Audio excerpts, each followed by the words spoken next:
Were you dragging by this time last year? I mean, you were playing hurt and so forth.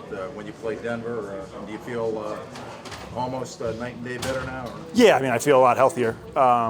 Yeah, I mean, last year was tough. I think Denver was also a Saturday game, so it was kind of a shorter week, which makes it a little more difficult as well. But the body just feels better. I mean, obviously the legs feel good, so it's a totally different kind of feeling going into the week. Do you play with a lot or some more confidence than you are able to when you don't know what your body's going to? Yeah, I think it's more just like you're comfortable knowing that you're going to be okay with all the movements. There's really not going to be anything that's going to kind of put you on edge. So you just feel really comfortable in your body. How different is that defense with Big Fangio as opposed to what you guys faced last year? Yeah, I mean, they have a lot of similarities, but obviously he brings a unique twist to it. They got a lot of talent over there, obviously with Von starting it all off. But they also have, Derek and, they brought in Purcell. So, they've got a lot of talent there. So it's going to be another challenge for us as the offensive line. How different is you and Teller and Cush are kind of rotating back and forth? Is it hard for you? And then what did you see out of Teller in his first action? He did well. I don't think it's too hard. Like I've said before, we do that stuff in practice all the time. So obviously you don't usually see it in a game, but it's something that's what our week of practice is like, where guys are rotating in and out. So it really doesn't affect anybody else, I feel like. But he did well. He did some things. We got to watch the film, got to make some corrections. But he's a young guy who's anxious to learn, anxious to grow, and that's the attitude you need to have. Did you have to be conscious of helping McCray throughout the game, all things considered? No, I thought Justin did well. He fought, he battled. I thought overall he played fine. So we didn't do anything different than we would with anybody at left tackle there. I know that obviously got other guys you mentioned, but with Bradley Chubb out, you went against Miller and Chubb last year. So what difference does that make to not have him out there? I mean, Chubb's another talented rusher, so obviously, having one less guy that, creates matchup problems and things like that is, a benefit to us. But they still have a lot of talent filling in for them. So it's something you can't take guys for granted or think it's going to be any easier because one guy's missing. So it's another thing we just have to dial into who they have, what they're trying to do, and then block them.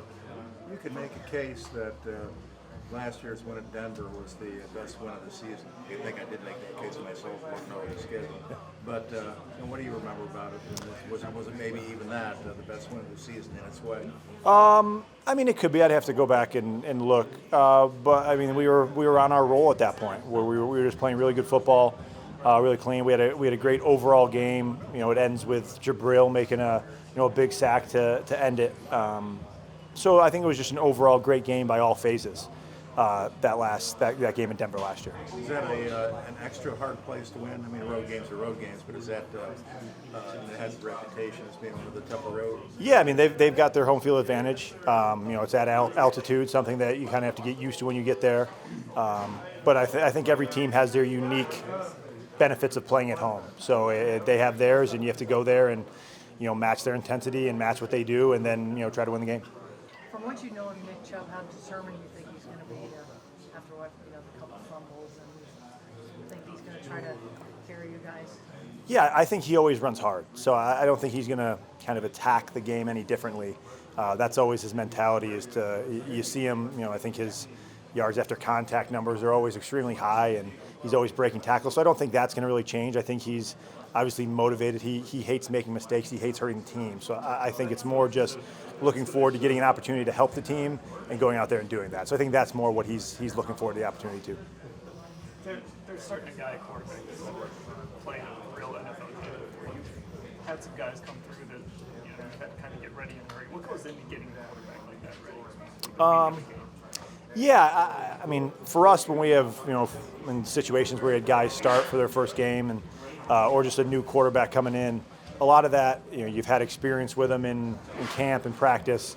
And then a lot of it's just getting on the same page in meeting room and making sure you guys see the protections the same way, see the runs the same way. And as long as you get on the same page that way, I think everything kind of translates onto the field.